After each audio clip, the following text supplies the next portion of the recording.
दुर्लभ बिल्कुल कुलीन गिर नस्ल के गौवंश के संवर्धन का कार्य किया जा रहा है। गाय आपको पॉजिटिविटी देती है, आपका एटीट्यूड चेंज होना है तो गाय से आपको जुड़ना होगा। तो ये हमारी जो चिड़िया का गौरैया का हमने घर बनाया है, इसमें चिड़िया भी रहे, गाय भी रहे, तो ये नेचुरल संगीत गायों को बड़ा प्रिय है, क्योंकि नेचर में रहेंगी ना, पेड़ हैं, पक्षी हैं, उनके बीच में हमारी गाय है। जंगल में जो हिंसक जंतु हुआ करते हैं, उनके लिए परमात्मा ने इनको लड़ने के लिए बहुत बड़े बड़े अस्त्र शस्त्र दिए हैं। ये जो सींग दिए ना, इनके सामने शेर वेर कुछ नहीं टिकता है। जय गौ माता, जय गोपाल।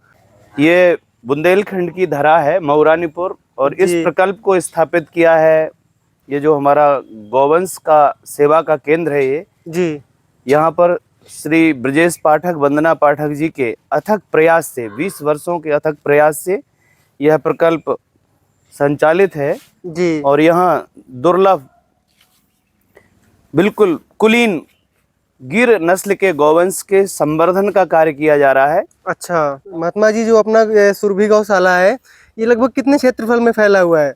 ये हमारा करीब 28 एकड़ है जी। और इसमें अभी बीच में जो नेशनल हाईवे निकल गया तो 2 भाग में हो गया हमारा। उस तरफ हमारा एक आश्रम है और इस तरफ हमारा ये गौशाला है। तो इसमें हमारे लगभग 300 के लगभग 300 गौवंश हैं जिनको लगातार ये संवर्धन की ओर जा रहा है। अच्छा, उत्तरोत्तर उन्नति कर रहा है जी। और गौवंश पालने का काम कब से शुरू हुआ था? गौवंश की सेवा का जहां आप पालने की बात कर रहे हैं तो गाय हमको पालती है जी। हम गाय को नहीं पालते हैं। अपने अंदर एक हमको विचार ये शुद्ध कर लेना चाहिए जी जी। गाय संपूर्ण सृष्टि की पालक है जी। गाय 7 स्तंभ हमारे वेदों ने कहे हैं कि गाय गोभिर विप्रैश्च वेदैश्च सतीभि सत्यवादभि अलब्धि दानशीलैश्च सप्तभिर धारते मही। गाय, ब्राह्मण, वेद, सती स्त्रियां, दानशील, निर्लोभी और सत्यवादी, ये 7 स्तंभ हैं सनातन देव संस्कृति के संवाहक जी। इन 7 स्तंभों में प्रथम स्तंभ ये पवित्र कुलीन गौवंश है जो हमारे भारत की धरा पर विविध प्रजातियों में पाया जाता है। इन सबको भारतीय गौवंश कहते हैं। गाय आपको पॉजिटिविटी देती है, आपका एटीट्यूड चेंज होना है तो गाय से आपको जुड़ना होगा।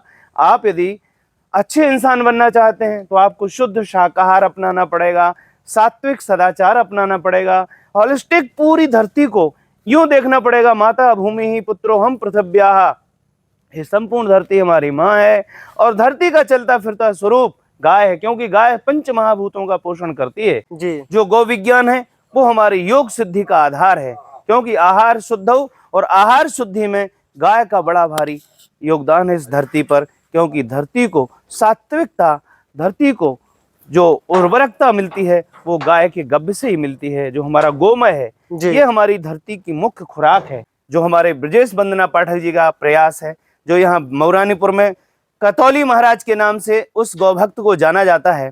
ब्रजेश पाठक जी का बचपन से गौ माता के प्रति इष्ट बुद्धि का भाव रहा है, गाय को ही वो अपना भगवान मानते हैं।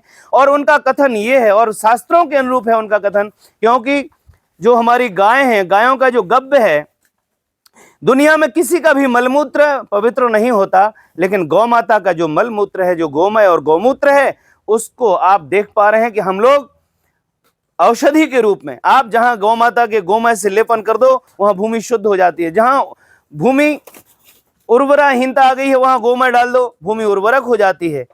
हमारा ये जो शेड है ये बहुत ही ठंडा शेड है, बहुत अच्छा है। ये हमारा बायोमास से बनाया गया है। इसमें हमने बांस और कांस लगाया है। इसमें ऊष्मा प्रभावित नहीं करती, गर्मी हमको प्रभावित नहीं करती हमारे गौवंश को। और जब इनको यहाँ रहना होता है तो यहाँ रहते हैं। और ये पूरा कुल चैम्बर है, चारों तरफ पीपल और सुंदर सुंदर ये जो वृक्ष देख रहे हैं आप, जामुन, बेल, हर श्रृंगार, नीम और तरह तरह की शीशम, ये जो सुंदर सुंदर सुगंधित कैंपस बनाया है। हमारे यहाँ गौ माता के प्रति इष्ट बुद्धि रखी जाती, क्योंकि हम लोगों ने यही विचार किया कि जिसके मल में निर्मलता हो वो प्राणी नहीं, साक्षात परमेश्वर का तेज है। और इन पवित्र गिर गौवंश को यहाँ पर आप देख पा रहे हैं कितने शानंद इनके लिए जो रहने का ये स्थान बनाया गया, ये बहुत ही सुंदर, सुखद, वातानुकूलित है। ये इतनी हाइट पे दिया गया है कि इसमें कोई ऊष्मा नहीं प्रभावित करती। यहाँ बहुत सुंदर स्थान है, ये बहुत गजब की ये हमारी जो व्यवस्था है। बहुत सुंदर व्यवस्था है। ये हमारी पवित्र गाय हैं, इनका जो स्वभाव है बहुत शांत है। हमने जो अपना ये आश्रम, जो हमारा सुरभि लोक गौशाला है, इसको हमने जिस तरीके से सह अस्तित्व के साथ डिजाइन किया है, क्योंकि जो हमारी खेती है उसका संबंध गाय से है, हमारे जीवन का संबंध कृषि से है, क्योंकि आहार विज्ञान ये कह रहा है कि इस धरती पे जो साइकिल है ना प्राणियों की, वो साइकिल हमारी धरती की उर्वरकता को, हवा की शुद्धि को, जल के भूजल स्तर को और संपूर्ण हवा में जो नमी है, जो हमको चाहिए वर्तमान में जलवायु, उस जलवायु में इन पेड़ पौधे पशु पक्षी सबका योगदान है। तो ये हमारी जो चिड़िया का, गौरैया का ये हमने घर बनाया है, इसमें चिड़िया भी रहे, गाय भी रहे। तो ये नेचुरल संगीत गायों को बड़ा प्रिय है, क्योंकि नेचर में रहेंगी ना, पेड़ हैं, पक्षी हैं, उनके बीच में हमारी गाय है, तो ये बहुत ही अनुकूल सुखद वातावरण इनके लिए निर्मित किया गया है। तो जो हमारे पास ये कॉकरेज गौवंश है, ये बहुत मजबूत है, पूरा जंगली है जी। और हमारी जो जीवन शैली थी वो थी प्रकृति के मध्य रहने की जी। क्योंकि हमारी माँ स्वयं फ्रीडम में रहती है, प्रकृति में रहती है और हमारी संस्कृति संयम की संस्कृति है। देखो, मनुष्य ने जो अपनी आवश्यकताएं बढ़ा ली ना, हमारी कॉकरेज गाय की आवश्यकताएं बहुत कम है। इसको बीमारी आती नहीं, क्योंकि ये सब प्रकार की वनस्पति ग्रहण करती है। इसको फ्रीडम बहुत चाहिए, एक आजादी से रहना चाहती है जंगलों में, और ये तमाम प्रकार की बबूल भी खा लेगी, नीम भी खा लेगी, शीशम भी खा लेगी। तो ये बिल्कुल बहुत मजबूत, और जंगल में जो हिंसक जंतु हुआ करते हैं उनके लिए परमात्मा ने इनको लड़ने के लिए बहुत बड़े बड़े अस्त्र शस्त्र दिए हैं। ये जो सींग दिए ना, इनके सामने शेर वेर कुछ नहीं टिकता है। तो इनका जो विशुद्ध गब्य है, इनका जो इनके द्वारा जो उत्पाद हमें मिलते हैं, और ये बहुत बड़े भूभाग को अपने खुरों से, अपने चरणों से ये बहुत शुद्ध करते हैं, और इनके विचरण से पूरी धरती शुद्ध होती है जी। इनके रहने से, इनका जो बुल है, ये सामने खड़ा है हमारा, ये भूरा सफेद बुल, क्या दिव्य बुल खड़ा है, देखो आप इन गायों को आप देखो। तो ये जो हमारी भारतीय गाय है, अपने अपने स्तर पे सबका महत्व ही है।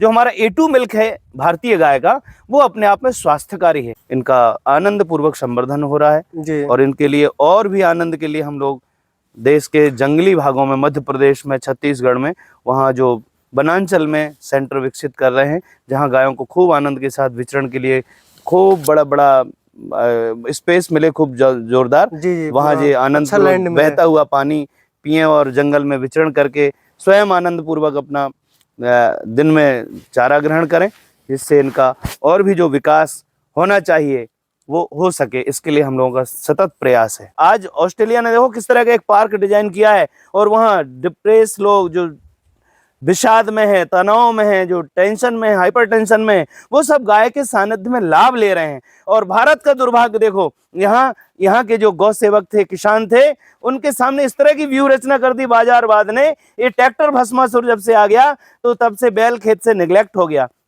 और बैल के बहिष्कार से गौधन बहिष्कृत हो गया, और आज जो हमारी संपदा थी वो विपदा बन के इन किसानों के सामने। हम तो अपने किसानों से कहेंगे परमात्मा उन किसानों को सद्बुद्धि दे, क्योंकि WHO वर्ल्ड हेल्थ ऑर्गेनाइजेशन कह रहा है कि यदि हमने 2025 तक अपनी भूमि को उर्वरक बनाने में गोबर का उपयोग नहीं किया, हमने ऑर्गेनिक फार्मिंग की तरफ नहीं लौटे, मोटे अनाजों की तरफ नहीं लौटे, हमने केमिकल फार्मिंग को ब्रेक नहीं किया, तो तय है कि 2025-26 तक हमारे देश की बहुत बड़ी आबादी कैंसर और डायबिटीज और ब्लड प्रेशर और हार्ट अटैक, साइलेंट अटैक की शिकार होने वाली है। WHO एक तरफ तो चला रहा है, दूसरी तरफ हम अपने नेताओं से कहेंगे अपना दोगलापन छोड़ दो, और जो चीजें बैन होना चाहिए बाजार में उनको सख्ती से बंद करो, नहीं तो इस देश को तुम बचा नहीं पाओगे, दुनिया को नहीं बचा पाओगे। इसलिए दुनिया के नेताओं को सद्बुद्धि मिले, दुनिया के लीडरों को बुद्धि मिले, विवेक मिले, ऐसी हम गौ माता से प्रार्थना करते हैं। धन्यवाद।